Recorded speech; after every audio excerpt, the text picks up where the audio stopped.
அன்பு தமிழ் நெஞ்சங்களுக்கு வணக்கம். ஃபர்ஸ்ட் ஷோ நிகழ்ச்சிக்கு உங்களை அன்போடு வரவேற்கின்றேன்.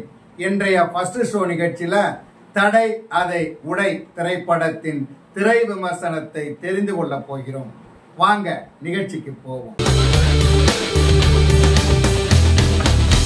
தஞ்சாவூர் மாவட்டம் பட்டுக்கோட்டை அருகே ஒரு அழகான கிராமம். அந்த கிராமத்துல ஒரு பெரிய பண்ணையார், நல்ல வசதியானவர். அவரிடம் ஆடு மேய்ப்பவராக இருக்கிறார் இந்த படத்தின் நாயகன். அதாவது ஒரு ஆடு ரெண்டு ஆடுல கூட்டம் கூட்டமா இருக்கும், கெடை போடுவாங்க இல்லையா, அது மாதிரி ஆட்டு கூட்டத்தை வச்சுட்டு கெடை போடுற வேலை.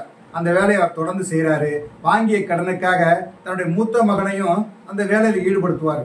அவர் என்ன பண்ணுவாருன்னா, பண்ணையாரு எழுதி வாங்கிக்குவாரு, நீ வேலை செய்யணும், பையன் வேலை செய்யணும், அதுக்கெல்லாம் பணம் தரேன்னு சொல்லி முன்கூட்டியே பணத்தை கொடுத்து பத்திரத்துல எழுதி வாங்கிக்குவாரு. அதனால அடிமையா அவர்கிட்ட வாழ வேண்டிய சூழ்நிலை ஏற்படும். இரண்டாவதாக ஒரு மகன் பிறக்கிறான். பொண்டாட்டி சொல்றா, இந்த பிள்ளையும் இந்த அடிமை வாழ்க்கையை கொடுத்துறாத, இவனை படிக்க வையே, இவன் படிச்சானா அவனுடைய வாழ்க்கை மேம்படும், பெரியவனா வருவான் அப்படின்னு ஆசைப்படுவாங்க.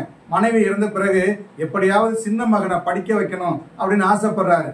ஆனா பண்ணை விடல. சின்ன பையனையும் அது மாதிரி வேலைக்கு எடுத்துக்கிறதுக்காக அக்ரிமெண்ட் போட கையெழுத்து வாங்குவாரு.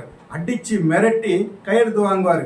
இருந்தாலும் அந்த மிரட்டலுக்கு பயப்படாம சின்ன மகனை படிக்க வைக்கணும்னு அவருக்கு தெரியாம ஒரு ஊர்ல கொண்டு போய் பள்ளிக்கூடத்துல சேர்க்கறதுக்காக அலைவாரு. பண்ணையாருக்கு தெரிஞ்சிடும். அடிமை சாசனம் எழுதி கொடுத்துட்டு மறுபடியும் போய் படிக்க வைக்கிறானே அப்படின்னு ஆத்திரப்படுவாரு. அவரை போட்டு அடிப்பாரு, மிதிப்பாரு. இருந்தாலும் தன்னுடைய உயிரை கொடுத்து மகனை படிக்க அனுப்புகிறார். அதன் பிறகு என்ன நடக்கிறது அப்படிங்கிறது முதல் பாகத்தினுடைய தொடர்ச்சி. இதுவரைக்கும் நான் சொன்னதெல்லாம் ஒரு குறும்படத்துல வர்ற மாதிரி முதல் பாதியில சொல்லியிருப்பாங்க.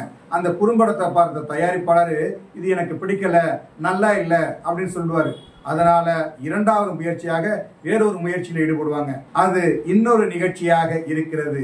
அது தயாரிப்பாளருக்கு பிடிக்கிறதா, அவருடைய அடுத்த கட்டத்திற்கு உதவியதா அப்படிங்கிறது இந்த படத்தோட மீதி கதை. இந்த படத்தில் அங்காடி தெரு மகேஷ், திருக்குறள் பட நாயகன் குணாபாபு, KM பாரிவள்ளல், திருவாரூர் கணேஷ், மகாதீர் முகமது என முதன்மை கதாபாத்திரத்தில் இவர்கள் நடித்திருப்பார்கள். ஒரு சிலர் சில திரைப்படங்களில் நடித்திருந்தாலும் மற்றவர்கள் எல்லாம் புதியவர்கள்.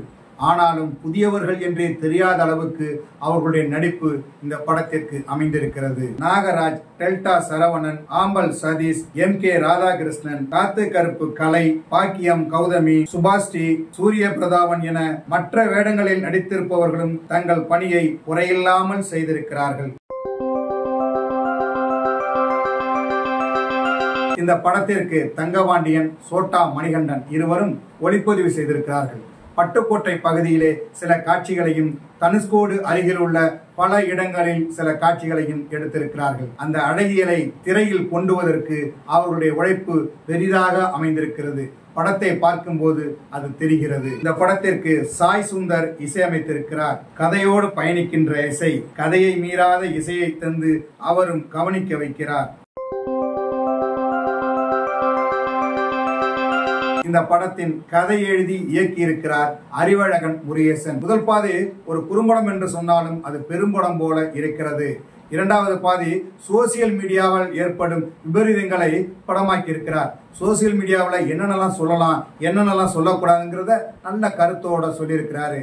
இருந்தாலும் இந்த படத்தை பார்க்கின்ற போது புதியவர்கள் எடுத்த புதிய படமாக மனதில் நிற்கிறது. இருப்பினும் தடை அதை உடை திரைப்படம் நம் மனதுக்கு நெருக்கமாக இருப்பதற்கு காரணம் உண்மை சம்பவங்களை சொல்லியிருப்பதுதான். என்ன நேயர்களே, தடை அதை உடை திரைப்படத்தின் திரை விமர்சனத்தை தெரிந்து கொண்டீர்களா? சரி, தமிழ் வலைக்காட்சியை தொடர்ந்து பாருங்கள். தமிழ் வலைக்காட்சியை லைக் பண்ணுங்க, ஷேர் பண்ணுங்க, கமெண்ட் பண்ணுங்க, சப்ஸ்கிரைப் பண்ணுங்க. தமிழ் வலைக்காட்சியின் புதிய அப்டேட்டுகள் உடனுக்குடன் உங்களுக்கு தெரிய வர அருகில் உள்ள பெல் பட்டனை மறக்காமல் அமுக்குங்க. கலை இலக்கியம் யாவும் மக்களுக்கு.